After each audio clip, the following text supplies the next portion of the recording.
Le vaisseau de guerre abandonné dérivait silencieusement parmi les dents acérées des astéroïdes, sa coque autrefois brillante, maintenant marquée par les sombres traces du feu de plasma et du bombardement cinétique.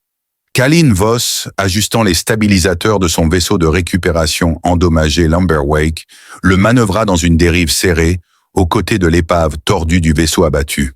« Zena » dit-il, en enclenchant la visière de son casque. « Quelque chose respire encore dans ce bazar » demanda-t-il écoutant, alors que son compagnon IA traitait les données. La résolution est entravée par l'interférence des radiations provenant de la détonation du cœur, mais il y a des signatures thermiques inhabituelles dans le secteur G12. Kalin renifla se référant à cette zone comme « le bon déchet ». Il relâcha l'écluse et le sifflement de la pressurisation s'estompa dans le silence. Alors qu'il sortait dans le vide, ses bottes magnétiques s'accrochaient à l'extérieur du vaisseau de guerre, avec de lourds cliquetis métalliques les uns après les autres. Chaque centimètre en avant le rapprochait d'une décision qu'il n'avait pas anticipé, la guerre entre les humains. Et, à l'intérieur du vaisseau des récupérateurs, comme Kalin était prêts à risquer leur vie pour obtenir des technologies rares à partir de cadavres refroidis. L'intérieur était sombre et claustrophobe, avec des câbles pendus comme des vignes du plafond et des étincelles dansant par intermittence des conduits explosés. Les archons n'étaient pas comme les humains, leurs vaisseaux pulsaient de fils bioluminescents et de cœurs d'énergie bourdonnants. Cependant, ce vaisseau particulier était silencieux et sans vie jusqu'à ce qu'il aperçoive le... Kalin hésita, sa main reposant sur son arme de poing. L'air était lourd, celui qui le faisait douter de ses instincts. Il appuya sur le bouton de déverrouillage de la porte, et alors qu'il le faisait, celle-ci s'ouvrit en grinçant. Elle était allongée là, recroquevillée contre une console brisée, sa respiration superficielle. C'était la créature la plus extraterrestre qu'il ait jamais vue, couverte d'une fourrure orange lisse avec des rayures blanches le long de ses joues et de sa clavicule. Elle était indéniablement vulpine et lancée, mais malgré ses membres digitigrades, ses griffes maculées de sang et sa queue touffue et emmêlée, cette bête sauvage et féroce avait des oreilles pointues et des yeux dorés brillants. Ses lèvres se sont écartées pour révéler des canines acérées, mais elle manquait de force pour grogner. « Recule !» grogna-t-elle d'une voix rauque, accentuant le commun galactique en levant un pistolet à disrupteur tremblant. Kalin resta immobile, mais il prit la parole. « Je ne suis pas ici pour te faire du mal. »« Je ne suis qu'un fouilleur, » dit-il calmement. « Pas d'uniforme, pas d'armes dégainées. Tu es blessé et j'ai des fournitures médicales. Laisse-moi t'aider.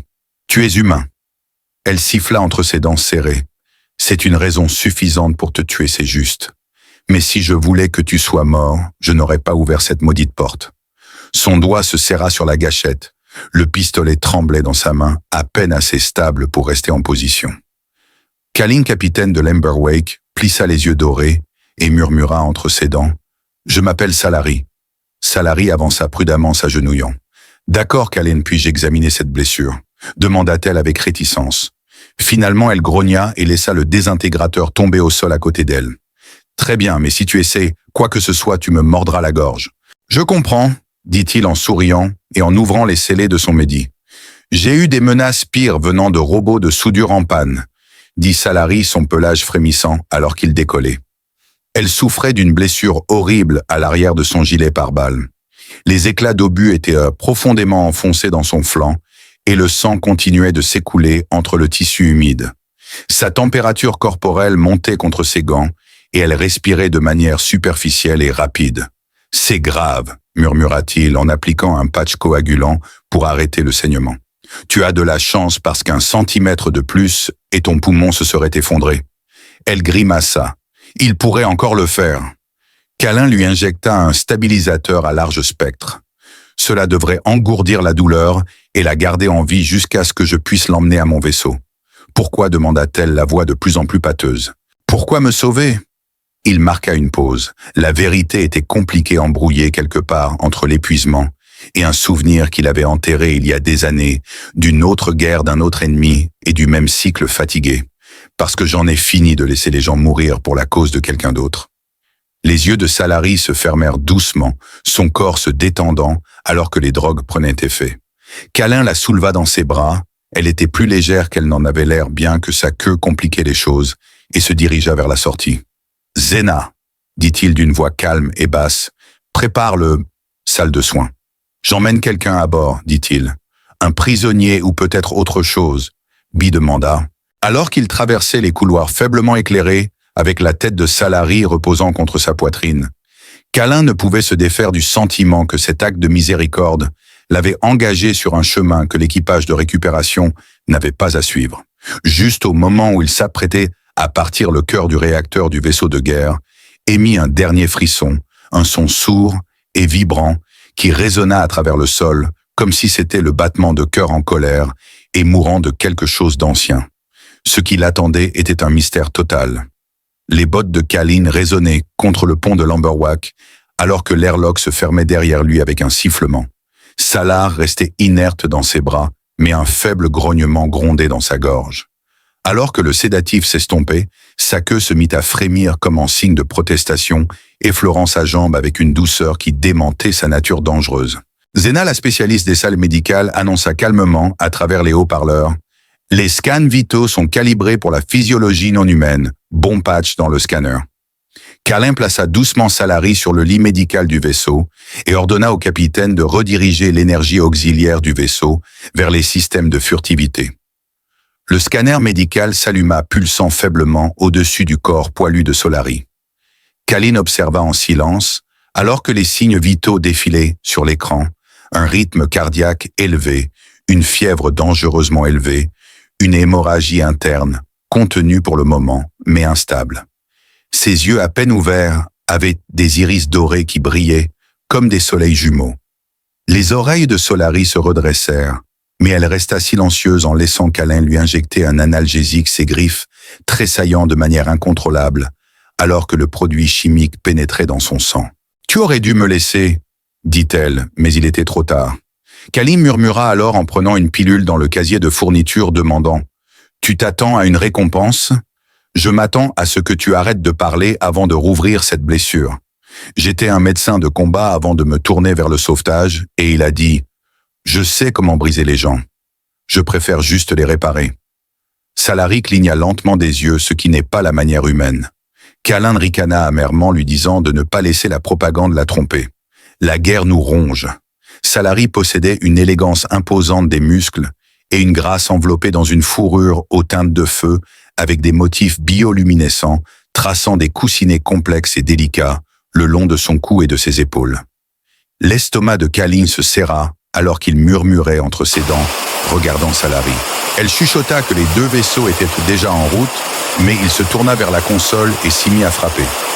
Maintenant, nous étions pris au milieu d'une alarme qui résonnait dans les couloirs de l'Amberwakes, basse et menaçante. Kalin se précipita de la salle médicale au cockpit, le souffle laborieux de Salari résonnant encore dans ses oreilles.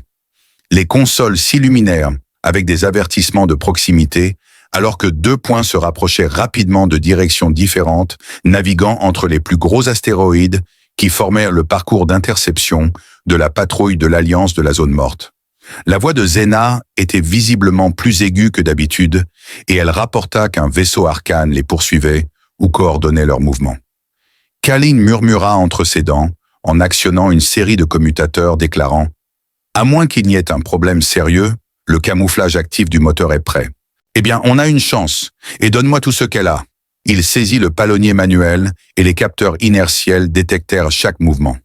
En réponse à ces manœuvres bancales imprévisibles, l'Amberwake avançait avec précision, coupant à travers les débris brisés comme un scalpel. Dans la salle de soins, Salari se leva serrant les dents et se traîna vers le cockpit s'accrochant au mur pour se soutenir. Ses jambes tremblaient, mais elle réussit à franchir le seuil au même moment où Kalin faisait spiraler l'Amberwake. Ses yeux s'écarquillèrent en parlant. « Tu voles comme un homme. Les fous vivent plus longtemps dans des champs comme celui-ci. » Kalin répliqua rapidement. « Assieds-toi avant de rouvrir cette blessure. Je resterai debout. » Il jeta un coup d'œil en arrière pour voir ces motifs lumineux qui étaient faibles, mais pulsaient maintenant plus brillamment et plus rapidement. « Je peux masquer ta trace, » dit-elle en se penchant sur le console. Les archons détectent les distorsions dans l'espace-temps. Ils ne se filment pas au scan visuel. Si tu coupes la puissance du moteur pendant 10 secondes, je peux les semer. Kalin hésita, disant « Tu es blessé. Ce n'est pas le moment de jouer. Le vaisseau se tue sans énergie pour les armes, ni la gravité. Ils dérivaient dans un champ de mines brisées de roches anciennes et de tombes métalliques lorsque les marques de Solari s'illuminèrent, projetant des teintes douces d'orange et d'or à travers la cabine assombrie. Les motifs ondulaient le long de ses bras et dans le console comme si son énergie bio était utilisée. « Je ne joue pas », dit-elle en serrant les dents. Kalin réduisit la puissance de Zena et le vaisseau entra dans une panne totale. L'esprit de Kalin était ailleurs, créant une traînée fantomatique qui s'éloignait de leur position actuelle sur les scanners. Les vaisseaux poursuivants ralentirent, firent demi-tour et prirent l'appât. Zena murmura à travers le calme Salari se penchant en avant avec un soupir. Sa bioluminescence s'estompa pour redevenir un faible scintillement alors qu'elle s'effondrait sur le pont. Kalin la rattrapa avant qu'elle ne touche le sol. « Tu es folle », murmura-t-il. Leur vaisseau coulait avec les systèmes Emberwake. De rien. La force de Salari était presque épuisée, mais ses doigts agrippaient le tissu de sa veste avec une défiance silencieuse qui trahissait son refus de montrer de la faiblesse. Kalin la guida prudemment jusqu'à l'infirmerie où elle reposa sa tête contre son épaule. Son rythme cardiaque était élevé, mais s'était stabilisé. Son pelage emmêlé de sang séché et de sueur brillait encore faiblement avec les pulsations rythmiques de son espèce. Kalin avait combattu, soigné, échangé et pillé de nombreux extraterrestres, mais aucun ne lui avait jamais fait sentir son cœur se serrer, rien qu'en les regardant. Elle ouvrit un œil et le regarda silencieusement, murmurant « Ça ne me semblait pas juste de te traîner à travers tout ça et ensuite te laisser t'évanouir sur de l'acier froid Salari. » Il souffla sur les humains pour leur sens du drame, disant « Le froid, c'est seulement parce que tu ne fais pas pousser de fourrure. » Elle se redressa lentement, enroulant ses bras autour de ses genoux. Les ombres sous ses yeux s'intensifièrent et ses oreilles tressaillirent alors qu'elle réfléchissait. « J'ai fait partie d'une mission, » dit-elle enfin. Mais elle n'était pas sanctionnée par le Dominion. C'était hors des livres. Notre équipe a intercepté une cache de données. Kalin recula et croisa les bras. « Allez-vous me dire ce qu'un agent de l'Archon faisait à bord d'un cuirassé sur liste noire qui aurait soi-disant été détruit avant d'entrer dans l'espace aérien de l'Alliance Communication cryptée à bord de ce vaisseau pas du Dominion de l'Alliance ni d'un tiers. » Elle hocha la tête et dit « Laissez-moi deviner quelque chose qui prouve que cette guerre est un mensonge. » Kalin ricana sèchement et la regarda. « J'ai été des deux côtés d'un fusil Salari. J'ai vu trop de retraites stratégiques qui se sont terminées par un massacre. Trop de seigneurs de guerre qui se sont enrichis chaque fois que nous n'avons pas gagné. » Elle se pencha en avant, son expression se durcissant, et elle dit « Ils maintiennent cela en cours intentionnellement. Je ne sais pas exactement qui des généraux de la domination des amiraux humains. Des factions corporatives, mais elles travaillent ensemble. Il y avait des plans pour bombarder des avant-postes civils et organiser des attaques sous faux drapeaux. » Kalin serra la mâchoire. « C'est pourquoi ils ont essayé de tuer ton équipe. Ils ont tué la mienne aussi. » Sa voix se brisa pour la première fois, non pas de colère, mais de chagrin, un chagrin réel brûlant sans filtre. Sa queue s'enroula étroitement autour de son côté.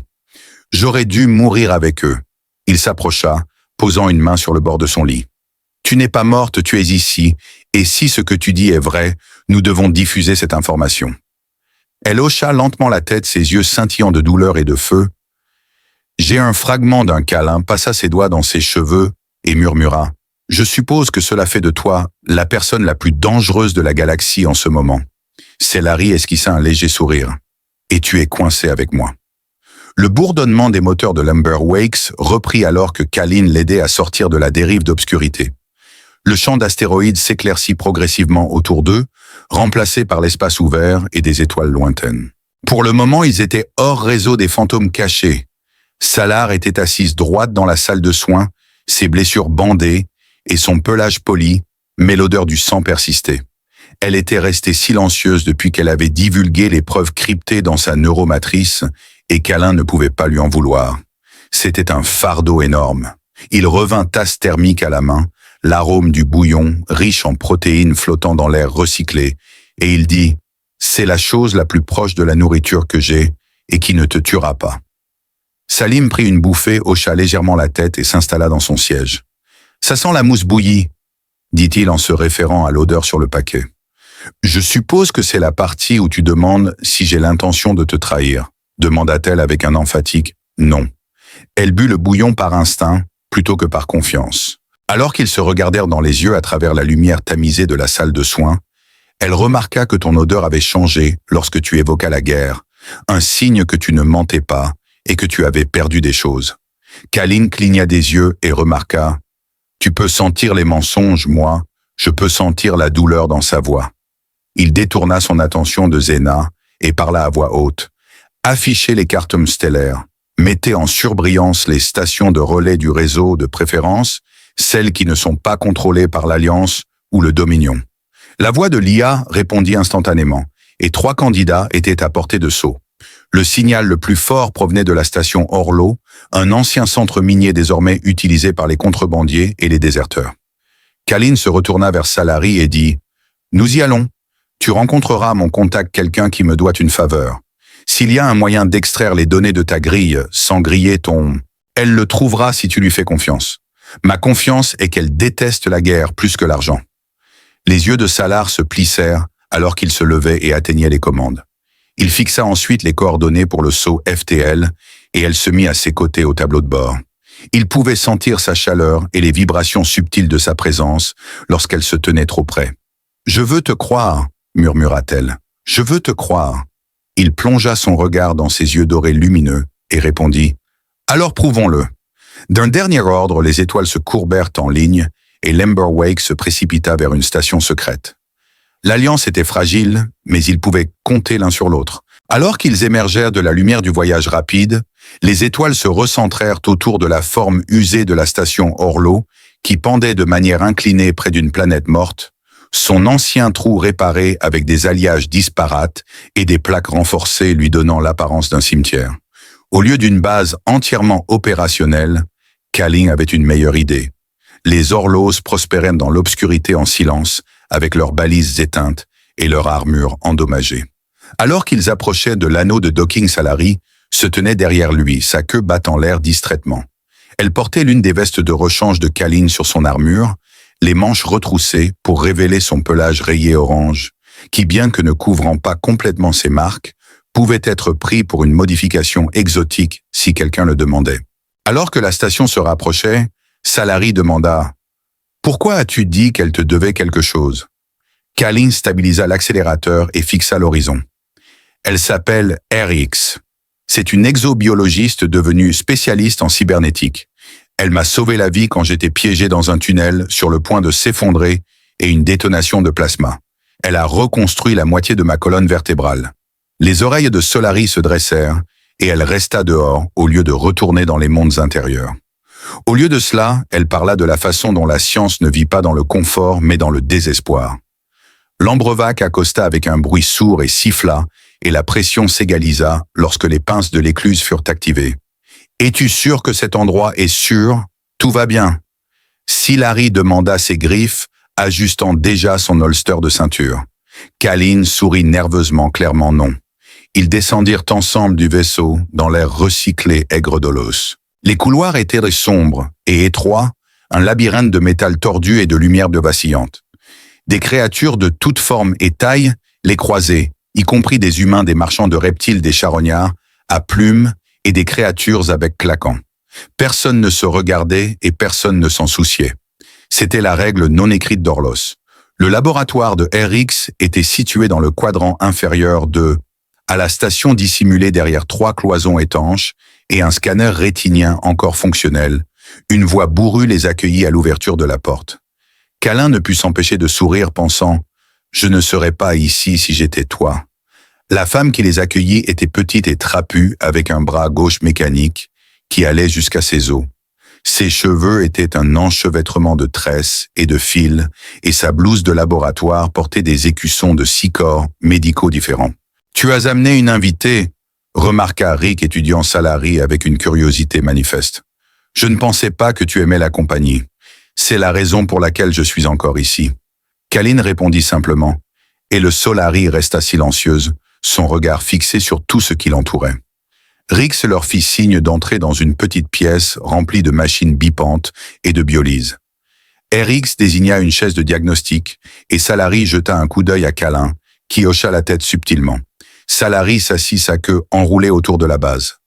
RX semblait impressionné par le magnifique motif. Elle n'avait jamais vu de hybride Vulpine en personne. Elle se présenta sous le nom d'Arisher. Salary a remarqué « dernière de mon unité ». L'expression de RX est devenue sérieuse alors qu'elle avertissait qu'il n'extrairait que Kalin, tu devrais agir. Soudain, il y eut un bruit aigu venant du hall extérieur et une autre arme à feu était dans sa main. « Nous ne sommes pas seuls, jura Rick. Tu les as conduits ici sans le vouloir. » Les yeux de Salary s'élargirent et elle murmura « Il me traque. » Kalin hocha la tête et nous nous sommes mis au travail. Salary tendit la main et saisit le bras de Kalin en disant « Ne meurs pas, je ne le ferai pas. » Leurs yeux se croisèrent et il se dirigea vers le laboratoire. Dans les couloirs sombres de la station Holo-Kalin, se déplaçait comme un fantôme, son dos collé aux parois rouillées. Le bourdonnement ambiant des lumières cassées et des générateurs surmenés devint soudain trop fort et aigu, et il pouvait entendre sa propre respiration dans le creux de son casque. Puis alors que RX activait le scanner, les motifs bioluminescents s'illuminèrent, et Salary se laissa tomber dans le fauteuil, ses motifs bioluminescents s'illuminant également. Il se glissa dans une alcôve de service et jeta un coup d'œil autour du coin, où il vit 2 agents en noir fouiller le couloir. Leur visière brillait d'un rouge pâle et ils se déplaçaient avec la précision qu'ils se souvenaient de ses jours de service. La question était pourquoi l'Alliance poursuivait-elle une femme vulpine avec un noyau de données brûlées? C'est alors qu'il tira le premier en voyant un projectile éclaboussant dans les airs qui frappa l'opératif principal à la poitrine, le faisant pousser un grognement étranglé. Le deuxième agent se retourna et riposta, mais Kalin était poursuivi. Déjà en train de se mettre à couvert, le couloir du laboratoire était illuminé par un plasma brûlant. Salary serra les dents, alors que le scanner sondait plus profondément son esprit, évoquant des souvenirs douloureux et révélateurs à chaque éclat. Sur le pont de transport, elle vit ses camarades d'escouade morts. Des murmures entre les officiers du Dominion et les officiers humains, transmis par des lignes de communication volées, révélaient des plans pour détruire des colonies civiles qui étaient en réalité contrôlées dans le but de manipuler l'opinion publique. Salary poussa un cri de choc réalisant qu'il jouait des 2 côtés du conflit. Rix hocha la tête en signe d'accord. D'un air sombre, ses doigts glissèrent sur le clavier. La grille neurale était saturée de codes intégrés. J'essayais de l'extraire, mais il était crypté avec des biométries liées à ton état émotionnel. C'était une technologie rare. Salim cligna à travers la sueur, incapable de penser clairement. Rick a dit « Ajuste les amortisseurs et sentez-le remonter à la surface ». Une nouvelle rafale de tirs a résonné dans le couloir. Les oreilles de Salim se tournèrent vers le son de Kalin qui nous gagnait du temps. Rick a répliqué « Ne le laisse pas être gaspillé ». Pendant ce temps, Kalin s'est jeté derrière une poutre tombée. Un troisième. Un agent s'est impliqué dans le conflit lorsqu'un boulon lui a transpercé l'épaule, provoquant une hémorragie et un blanchissement de la peau. Il siffla alors et riposta, touchant une conduite de refroidissement qui éclata en un nu de vapeur dense. Profitant de la couverture, il se précipita dans le couloir et verrouilla une porte de sécurité secondaire derrière lui. Sa respiration devint lourde alors qu'il reprenait son calme. La cloison se ferma avec fracas, lui achetant des minutes précieuses. Je crois avoir déchiffré le code. Brix a appelé et je lui fais signe de venir alors que le cryptage se déchire. À moitié consciente, Salima se tourna vers lui, ses ondes cérébrales, correspondant à une phrase déclencheur cachée dans le réseau. Ils l'ont appelé Projet Ember, et Rix avait téléchargé le fichier final sur une clé USB. Ce fichier contenait la mère de tous les plans de guerre, les routes d'approvisionnement, les noms des actionnaires des entreprises et suffisamment d'informations pour enterrer le Dominion Helix et le corps du renseignement de l'Alliance. Kalin essuya le sang de sa mâchoire et dit « Assurons-nous que la galaxie le voit en dehors de la station. » Salima répondit « Nous ne sommes pas encore sortis », alors qu'il lui lançait une arme de poing et lui disait « Allons écrire. »« Je peux me battre », s'exclama Salary avant qu'il ne puisse objecter « N'a pas demandé ». Et Kalin lui tendit une nouvelle source d'énergie alors que notre chapitre dans cette guerre continuait. Les lumières du laboratoire clignotèrent brièvement avant de s'éteindre et le bruit distinct des vérins de Misake se déconnectant résonna dans les couloirs métalliques. Quelqu'un était arrivé dans un transport lourd comme ceux qui transportent des équipes d'intervention. Colin attacha le disque portable à sa ceinture et aida Salary à se stabiliser son corps tremblant encore de l'extraction neuronale. « Reste juste près de moi », dit Rix en ouvrant brusquement un panneau de sol scellé dans le coin du laboratoire. C'est le tunnel de maintenance que j'utilisais pour faire passer des fournitures aux réfugiés l'hiver dernier. Il mène au quai 6, où il y a un vieux vaisseau de messagerie que vous pouvez utiliser si les rats ne l'ont pas dépouillé. « Je ne viens pas avec vous, Salari », dit Rix en secouant la tête. « Je resterai derrière, brouillerai le réseau de la station et te donnerai une fausse piste. » Kalin tendit la main et lui serra la main cybernétique remerciant Rix. Elle lui offrit un sourire fatigué et un câlin, mais lui fit promettre de ne pas mourir. « J'aime dire que j'ai sauvé ta peau. Le conduit de maintenance était étroit et suffocant. J'ai rampé en avant avec mon arme. » Kalin murmura quelque chose entre ses dents en tapotant son bras. Salari, en revanche, respirait lourdement les oreilles basses, mais alerte, et tous les quelques mètres, elle s'arrêtait pour agiter la queue et renifler comme si elle écoutait au-delà du métal. Enfin, ils arrivèrent au quai 6, où le vaisseau de messagerie les attendait. C'était un vaisseau laid en forme de coin noir mat, avec des bobines de moteur dépareillées et un ventre bosselé, mais il était intact et encore scellé. On dirait que c'était notre jour de chance. Kalin grogna en gesticulant derrière nous, nous suivant à la chaleur ou à l'odeur. Salari plissa ses yeux brillants et dit « Je vais leur donner autre chose à chasser. » Avant qu'il puisse l'arrêter, elle bondit hors de sa cachette, ses queues traînant derrière elle et tira 3 coups de feu en succession rapide, chacun touchant les luminaires au plafond. Des étincelles se déversèrent, projetant des ombres chaotiques. Kalin saisit l'opportunité, se précipita vers l'écoutille du vaisseau, entra un code de contournement universel et tira la porte pour l'ouvrir. « À l'intérieur !» cria-t-il. Alors que Salari sautait à ses côtés, son pelage rougissant et sa respiration haletante, la porte se ferma hermétiquement et des éclairs de plasma crépitèrent.